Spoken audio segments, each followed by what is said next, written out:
So I'll be the first one to admit that I don't really like the Hovet all that much. It is basically just an American M163, and I didn't really like it that much in the American tech tree. Don't really like it all that much in the Israeli one. It's just not particularly versatile. It's not good at engaging ground targets unless they're really lightly armored, or... And air targets, I don't know, the tracking radar just seems very dopey. I guess is the best way to put it. Like, it's... The tracking radar, it seems like it takes forever, even if you're, like, looking directly at a target for it to find them, and loses them very easily. But we do end up being the best on our team in this match. As you can see, we are already shoved into the spawn. So we currently have 1 assist and 1 death, so it's going great so far. Probably wondering how Hovet ends up being the best on the team. I assure you it is most decidedly not because the team is doing particularly well.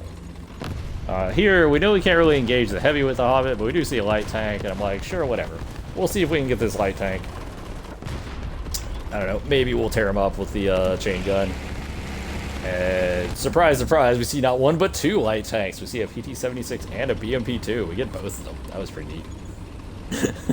It's like probably the best possible result for this vehicle in terms of hunting tanks. It's just...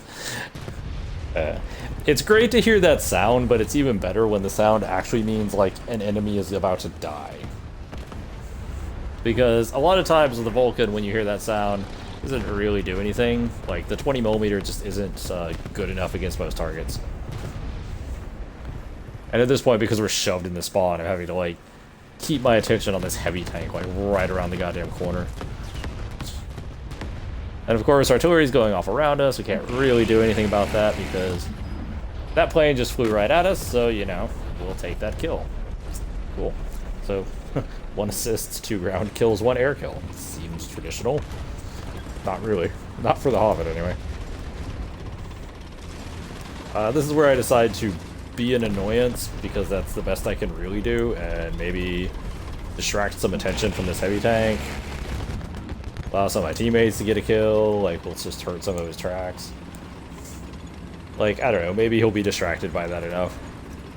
One of our teammates does actually end up taking him out, so we get an assist off of that, so that's pretty neat. But, just not going very well right now.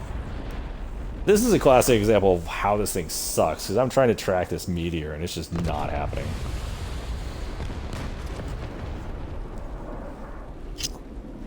Like...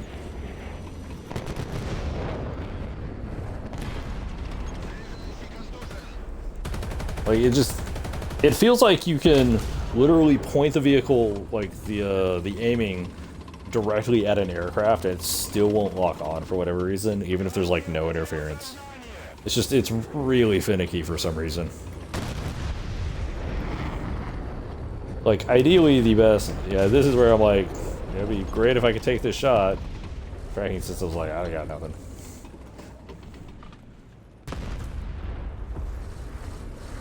Dude's coming back around, and I'm like, cool, maybe the tracking system will wake up. Spoiler, the tracking system doesn't actually wake up, it's just he's flying right at us, so, you know, just tear him to pieces. Cool.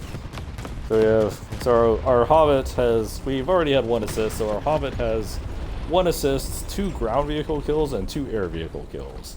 And spoiler, that is what we're going to end this match on, because our team is getting shit stomped, and we're not going to try to peek anywhere.